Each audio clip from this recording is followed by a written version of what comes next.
সারা দেশ স্তম্ভিত, কারণ শুরু হয়েছে এক অভূতপূর্ব অত্যাচার এবং নৈরাজ্য। এই অত্যাচার আর নৈরাজ্য সারা দেশ আগে কখনো দেখেনি। আওয়ামী লীগের সন্ত্রাসীদের স্টাইলে এবার যুব দলের সন্ত্রাসীদের হাতে ২৮ অক্টোবর স্টাইলে খুন হইল এক ব্যবসায়ী।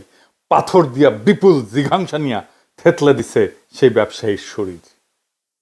সমকালের প্রতিবেদনে বলা হয়েছে, নিহত সোহাগের কাছে কিছুদিন ধরে ব্যবসার অর্ধেক ভাগ দাবি করে আসতেছিল স্থানীয় যুবদল নেতা পরিচয় দেওয়া মাহিম। সোহাগ তাতে রাজি হয়নি। এই নিয়ে তাকে হুমকি ধামকি দেওয়া হয়। হত্যার আগের দিন তার গুদামে গুলিও চালানো হয়। সারা দেশে লুটতরাজ চাঁদাবাজিতে কোন কোন দলের লোকেরা যুক্ত আমরা জানি। এই পাথর দিয়ে শরীর থেতলে দেওয়া কোনো নতুন বিষয় না। আমি অনেক আগে থেকেই লক্ষ্য করতেছি, আমি সতর্ক করতেছি বিএনপিকে। দেখেন, আমাদের দেশে ফিরলে বাইচা থাকতে দিবে না বিএনপির কর্মীরা বলে। বিএনপির সাম্প্রতিক আচরণগুলো হয়ে উঠতেছে ভয়ঙ্কর রকমের ফ্যাসিস্ট। আমার পেজে এসে একজন বা দুইজন না, একাধিক মানুষ হুমকি দেয়। কেন বিএনপির সমালোচনা করি? খুন করে ফেলার হুমকি দেয়। আওয়ামী লীগও হুমকি দিত ইনবক্সে, আর প্রকাশ্যে ওরা হুমকি দিচ্ছে ৩২ নম্বর ভাঙার পরে। কিন্তু বিএনপির কোনো ভয় ডর নাই, প্রকাশ্যে হুমকি দেয়। আমি আজকে একটা দেখাচ্ছি কি কারণে সে আমাদের দেশে আসতে দেবে না বা আসলে বাইসা থাকতে দেবে না, ওটা ওরাই জানে। এরা ক্ষমতা আসলে কি করবে আল্লাহ মালুম। হাইডম থাকলে করে নিস রে ভাই, করে নিস। যে জিতবে ওই তো সিকান্দার হবে। হাইডম থাকলে তুই আমাকে দেখে নেবো, আমার হাইডম থাকলে তো করে দেখে নেবো। এটাই রাজনীতি। রাজনৈতিক দল তার আশেপাশে বন্ধু রাখে, যারা ঠিক দল করে না কিন্তু একটা লুজ সম্পর্ক থাকে তাদের সাথে। আওয়ামী লীগের কাছে কিন্তু মাস্টার ছিল, সেজন্য আওয়ামী লীগ এতদিন রাজত্ব করতে পারছিল। বিএনপি সবাইরে শত্রু বানায়। এদের কর্মীদের রাজনৈতিক শিক্ষা এতই দুর্বল, এরা যখন দাবরানির উপরে থাকে তখন কেসো হইয়া থাকে, আর যখন ক্ষমতার গন্ধ পায় তখন নেকড়ে হইয়া ওঠে। যাই হোক, এগুলো নিয়ে আলাপ করবো পরে। নির্বাচন আসুক, ক্যাম্পেইন করে দেবো, দেখাই দেবো জনগণকে কাদের ভোট দিতেছেন। দেখেন, কিছুই হবে না হয়তো, কিন্তু আমি খায় না খায় কন্টেন্ট বানাবো। শুধু আমার যে গালিগুলো দিছে বিএনপির কর্মীরা, সেগুলো কম্পাইল করলে না 10টা এপিসোড হয়ে যাবে। আমার এই যদি মাইরা ফেলাইতে চায় তাহলে তো একজন সাধারণ ব্যবসায়ীকে থেতলাইয়া দেবেই। গতকালকের ভিডিওতে একজন বলতেছে, বিএনপির কর্মী, যে হিন্দু, আমি হিন্দু, তাই বাংলাদেশে আমি অশান্তি লাগাই দিতে চাই মুসলমানদের মধ্যে। চিন্তা করেন, এইটা যদি বিএনপির একজন কর্মীর রাজনৈতিক চিন্তা হয়, সেই বিএনপি দেশকে কি দেবে? আমার আর ইলিয়াসের ছবিতে যদি জুতা মারতে পারে, তাহলে একজন সাধারণ মানুষকে খুন করতে তো সমস্যা হবেই না। আমাদের বলে মালাউন, বিএনপির কর্মীরা গালি দেয় মালাউন বইলা। তো এই দল আগামীর বাংলাদেশে নেতৃত্ব দিতে পারবে? পারবে না। আজ বাংলাদেশে মিছিল হয়, টিনের চালে কাউয়া, তারেক জিয়া সাউয়া। শুনেন,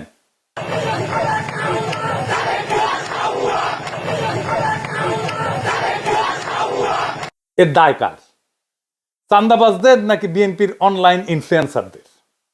আসেন সেটা একটু বুঝে দেখি। এর দায় ক্যাটাগরিক্যালি কয়েকজনের। আমি নাম বলতে চাইতেছিলাম না, কিন্তু আজকে আমি বলবো। আমি তালিকা করে আজকে নাম বলবো। এই তালিকায় প্রথমে থাকবে ফাহাম আব্দুল সালাম, শাহেদ আলম, রাশেদ, বুলডগ মির্জা, অ্যাপোলো, জুলকারনাইন সায়েদ, রুমিন ফারহানা, ফজলু পাগলা, কথা কামাল, মারুফ, বিএনপির সাথে অ্যালাইন্ড হওয়া সিপিবি বামপন্থী ঘটনার লোকেরা এবং আরো কয়েকজন। এরা ইন্টেলেকচুয়ালি বিএনপিকে পথভ্রষ্ট করছে নিতান্ত নির্বুদ্ধিতা থেকে এবং বিগ ইগো থেকে। এরা বিএনপির কর্মীদেরকে উস্কাইছে, যারা বিএনপির শত্রু না তাদের বিরুদ্ধে। বিএনপির ভ্রান্ত ন্যারেটিভ তৈরি করছে এরাই। হুদাই ছাত্রদের, এনসিপি, প্রফেসর ইউনূসের সরকার, জামাত শিবিরের পিছনে লাগছে এরাই সেই ন্যারেটিভ তৈরি করছে। ওয়াকারের সাথে দোস্তালি করছে এরাই। এর ফলে বিএনপির কর্মীরা সারা দেশে দিগ্ভ্রান্ত হয়েছে।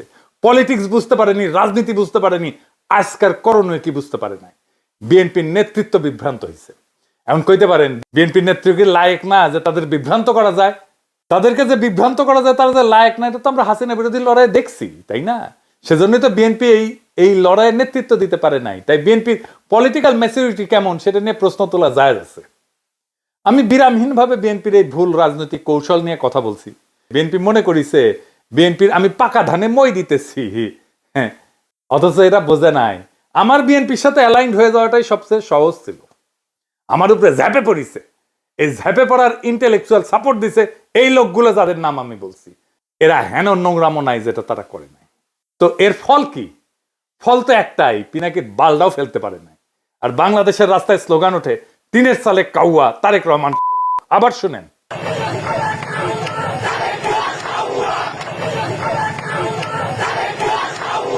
2বার শুনাইলাম। যে তারেক রহমানের বীরের বেশে দেশে ফেরার কথা ছিল, সেই তারেক রহমানকে এই জায়গায় নামায় আনার দায় এই লোকগুলার। 2 দিন আগে এরা আমার পিছে লাগিয়েছিল দল বেঁধে, একটা ছবি নিয়ে, এই যে ছবিটা নিয়ে একটার পর একটা ভিডিও বানাইতেছে। ওই ভিডিও দিয়ে নাকি আমাকে চর মারিছে ভার্চুয়ালি। হ্যাঁ, আরে নেতারা যে টেকে নাই ওই ছেলেটার দিকে, সেটা তো মিছা না। ক্যামেরার চোখ তো ভুল দেখে নাই। ওই ক্র্যাশে দাঁড়ানো ছেলেটা নিজে এসেও যদি বলে, তাও আমার দেখাটা মিথ্যা না। আমার সেই সমালোচনা নিতে পারে নাই, তাই লানত পড়িছে। আজকে রাজপথে স্লোগান উঠেছে তারেক রহমান। ইডেনে ছাত্র দলকে হল ছাড়ার আলটিমেটাম দিছে। এই ইডেন থেকে ছাত্রলীগ আর আওয়ামী লীগ বিতাড়নের শুরুটা শুরু হয়েছিল, মনে আছে না? আমি যে সমালোচনা করেছিলাম, সেই ছবিতে বুড়া নেতারা একজন আহতের দিকে না তাকায় নিজেরা গল্প করতেছিল, সেই সমালোচনা তারা নিতে পারে নাই। আর আজ তারা লজ্জায় মুখ দেখাতে পারতেছে না। দুর্বিনীত বর্বর মধুলবীদের দলে ভিড়ায় এক সময়ের সহযোদ্ধাদের উপরে জিঘাংসে নিয়ে যারা ঝাঁপায় পড়ে, তাদের উপরে এভাবেই খোদা লানত পড়ে। আমি অভিশাপ দেই নাই, কিন্তু অভিশাপটাই না আনিছেন আপনারাই। রাজনীতিতে লাগে বয়ান, বয়ান ন্যারেটিভ। ওইটা যারা পারে তারাই রাজনীতির গতিমুখ ঠিক করতে পারে। ওইটা আসে এইখান থেকে, মাথা থেকে, এটি থেকে। ওইটা যতদিন থাকবে, যাদের সচিব থাকবে চিন্তায়, তারাই রাজনীতির মাঠে টিকে থাকবে। নিজেরা এভাবে জয় বাংলা হয়ে যাবেন, যারা চিন্তায় সজীব তাদেরকে পরাজিত করতে পারবেন না। এই সরল সত্যটা মাথায় রেখেন এখন থেকে। বিএনপির এই দশা কারা করলো, কিভাবে করলো এবং কেনই বা করলো, আসেন এটা একটু বুঝে দেখি। ওয়াকার আর তার পাশ পোষা ডিজিএফআই এর প্ল্যান এটা। বিএনপি যখনই ইন্ডিয়ার খপ্পর থেকে বাইরে হয়েছে, তখনই বিএনপির চান্দাবাজ দুর্বৃত্ত অংশকে আশকারা দিয়ে মাঠে নামাইছে ডিজিএফআই। তাদের ইন্টেলেকচুয়াল সাপোর্ট দিছে বিরানি আলম, কচুঘাতি সহ অনেকেই, যারা বাংলাদেশে অ্যান্টি হাসিনা, অ্যান্টি ফ্যাসিস্ট রাজনীতি বুক দিয়ে আগলায় রাখতে পারে, তাদের বিরুদ্ধে ক্যাম্পেইন শুরু করছে এরা। এই কচুখেতি জুলকার নাইন সায়ের যা বলবে মনে করবেন এটা ওয়াকারের কথা, এটা ডিজিএফআই এর কথা। ও ডিজিএফআই থেকে মাসোহারা পায়। তারেক রহমান আর প্রফেসর ইউনূসের মিটিং হওয়ার পর আমি বলছিলাম ইন্ডিয়া আপাতত পরাজিত হয়েছে, কিন্তু ওয়াকার নতুন প্ল্যান নিয়ে মাঠে নামবে, মনে আছে না? ডিজিএফআই এর লক্ষ্যই ছিল বিএনপির বেপরোয়া অংশকে দিয়া এমন অবস্থা তৈরি করা যেন বিএনপি ঘৃণিত রাজনৈতিক শক্তিতে পরিণত হয়। ঠিক রাস্তায় আগাইছে। তাদের প্ল্যান পরিকল্পনা সফল কইরা দিছে এই কচুখেতিরা, এই বিরানি আলমেরা। এমনই প্ল্যান করছে ডিজিএফআই যেন বিএনপিকে একেবারে ধ্বংস করে দেওয়া যায়। আমরা যারা বিএনপির এই পতনকে দেশের বিপদ হিসেবে আইডেন্টিফাই করছিলাম, যখন বিএনপিকে অবধারিত পতন থেকে রক্ষার চেষ্টা করছিলাম, বিএনপির সমালোচনা শুরু করছিলাম, তখন ওই চিহ্নিত শয়তানগুলা আমাদের শত্রু হিসেবে চিহ্নিত করছিল, আমাদেরকে পরিচয় করাই দিয়েছিল বিএনপির কর্মীদের সামনে যে এরা বিএনপির শত্রু। এরা একে একে আমাদের কণ্ঠরোধ করার জন্য এমন কিছু নাই যা করে নাই। খুঁজে দেখলে আজকের পাথর দিয়া ক্যামেরার সামনে হত্যাকাণ্ডটাও ডিজিএফআই প্রযোজিত বলে জানা যাবে বলে আমার অনুমান। বিএনপির নেতা কর্মীদের বলি, আপনারা কি ডিজিএফআই এর গ্র্যান্ড ডিজাইনটা বুঝতে পারতেছেন? প্রশ্ন করেন, কে তাদের এই সাহস দিছে এইভাবে খুন করা যায়? কে খুনের সময় ক্যামেরার নিখুঁত ভাবে ভিডিও করলো? চান্দা নেপে খুন করে একরকম, কিন্তু বিভৎস ভাবে খুনের স্পেকটাকল কার পরিকল্পনায়? অবাক লাগে না? যেন ক্যামেরাম্যান জানতো এই ঘটনা ঘটবেই তার সামনে। নিখুঁত অ্যাঙ্গেল থেকে ভিডিও। বিরানি আলম আর কচুখেতিকে জিজ্ঞাসা করেন কেন তারা এইভাবে বিএনপির ক্ষতি করতে মরিয়া হয়েছিল। পিনাকি, ইলিয়াস, কনক এরা তো বিএনপির শত্রু না, শত্রু ছিল না। কেন তারা পিনাকি ইলিয়াসের পিছনে লাগিয়েছিল? তারা প্রচার করছে না বিএনপিকে আমরা ক্ষমতায় আসতে দিতে চাই না। বিএনপি এখন ক্ষমতায় আসতে পারবে কি মনে হয়? প্রফেসর ইউনূসের সরকারের আইন শৃঙ্খলা রক্ষার ব্যর্থতার কথা বলতেছিল। আরে বেকুবের বাচ্চা, ম্যাজিস্ট্রেসি পাওয়ার নিয়ে মাঠে কি আর্মি নাই? ওয়াকারের লোক নাই? তারা কি লাইতেছে?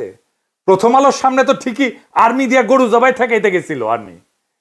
এই হত্যাকাণ্ড ঠেকাইতে পারে নাই কেন? চান্দাবাজ চান্দাবাজ কইয়া মুখে ফেনা তুলে ফেলছে। সাধারণ পাবলিককে পিটাইতেছে না আর্মি? পাশার মধ্যে পিটাইতেছে না? পাশা লাল কইরা দিতেছে না? আর্মি চান্দাবাজ ধরে পিটাইছে? একটাও পিটাইছে দেখান? করে নাই। করে নাই কারণ এইগুলা ওয়াকার পালে। আবার দেখেন এই নধর এ দাবি করিচ্ছে বিএনপির গুন্ডাদের ম্যানেজ করার জন্য বিএনপির ক্ষমতায় যাওয়া দরকার। এগুলোর এখন হোলসেলে ফাপড়ান বিএনপির কর্মীরা। আপনাদের বলতেছি, যদি বিএনপিকে রক্ষা করতে চান, এগুলাকে যদি হোলসেলে না থাপড়ান, বিএনপি রক্ষা পাবে না। বিএনপিকে এই জায়গায় এইগুলা নিয়ে আসছে, এই ছাপড়িগুলা। যেদিন থেকে বিএনপির কান্দে চাপিছে, সেদিন থেকে বিএনপির পতন শুরু হয়েছে। বিএনপির নেতাকর্মীদের এখন কি করণীয়? এইটা বিএনপির জন্য একটা ওয়েক আপ কল। বিএনপির কই আওয়ামী লীগের রাজনীতি করা বাদ দেন। ওয়াকার যে আপনাদের মারবে সেটা বিশ্বাস করেন এখন। ইন্ডিয়ার হাত ধরতে যায় না, আব্দুল নূর তুষারদের হিরো বানায় না, রুমিন আর ফজা পাগলারে বহিষ্কার করেন যদি বাঁচতে চান। আর কর্মীদের বলেন ছাত্রী আর কচু খেতিদের বয়ান দিয়া প্রভাবিত না হইতে। আর যা যা করছেন এতদিন এক সময়ের সহযোদ্ধাদের সাথে, তার জন্য পাবলিকের কাছে ক্ষমা চান, আমাদের কাছে ক্ষমা চাইতে হবে না। এনসিপি আর জামাত শিবিরের পিছে লাগা বন্ধ করেন, প্রফেসর ইউনূসের সরকারের পিছে লাগা বন্ধ করেন। এখনো টাইম আছে, আপনাদের ফিরে আসার সম্ভাবনা আছে। রাজনীতিটা করেন, কিভাবে করতে হবে রাজনীতি নিজে না বুঝলে আলাপ করেন, সাহায্য করব, পরামর্শ দিব। 2 সপ্তাহের মধ্যে পরিস্থিতি ঘুরে দেওয়া যাবে যদি কথা শুনেন আমাদের। আমার কথা শুনলে যে ফায়দা আছে তার প্রমাণ হইতেছে পিনাকিরে তো হুতাই দিতে চাইছিল আপনার দলের চাপড়িরাই। ও আকার আর কচু খেতিদের সাথে মিলা পারছে, পারে নাই। তাই কইতেছি, সিচুয়েশন কেমনে পাল্টাইতে হয় সেটার জন্য গুরু না মানেন, পরামর্শ নিলে ক্ষতি নাই।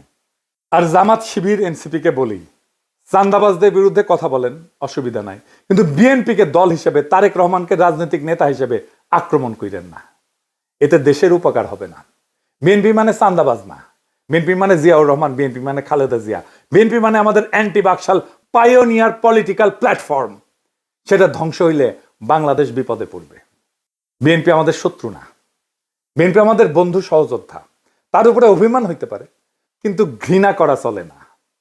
রাজনৈতিক বিভ্রান্তি থাকতেই পারে, কিন্তু বিভেদ ডেকে আনা যাবে না। বিএনপি এই জাতির স্বতন্ত্র চেতনার এক অবিচ্ছেদ্য অধ্যায়। তারেক রহমান ভুল করতে পারেন, কিন্তু বিএনপিকে পুঙ্খানুপুঙ্খভাবে বাতিল করা মানে এদেশের গণতান্ত্রিক ধারাকে দুর্বল করা, এদেশের ফ্যাসিবাদ বিরোধী, ভারতীয় আগ্রাসন বিরোধী লড়াইকে দুর্বল করা। আমাদের শত্রু কিন্তু একটাই, ভারত সমর্থিত হাসিনার ফ্যাসিবাদ। সে জায়গায় দাঁড়ায় আমরা যদি নিজেদের ঘরে আগুন লাগাই, তবে মুক্তি আসবে না বাংলাদেশের মানুষের, আসবে বিভ্রান্তি আর ধ্বংস। তাই সমালোচনা করেন, সংশোধনের ডাক দেন, কিন্তু ধ্বংস ডেকে আনেন না। কারণ আমরা সবাই একই ঐক্যতানে বাঁধা, একই বিপ্লবের সৈনিক। এই সত্যটা ভুলেন না। এই সত্য ভুললে বিপ্লবকে রক্ষা করতে পারবেন না। বিপ্লবকে রক্ষা করাই আমাদের প্রথম কর্তব্য। ইনকিলাব জিন্দাবাদ।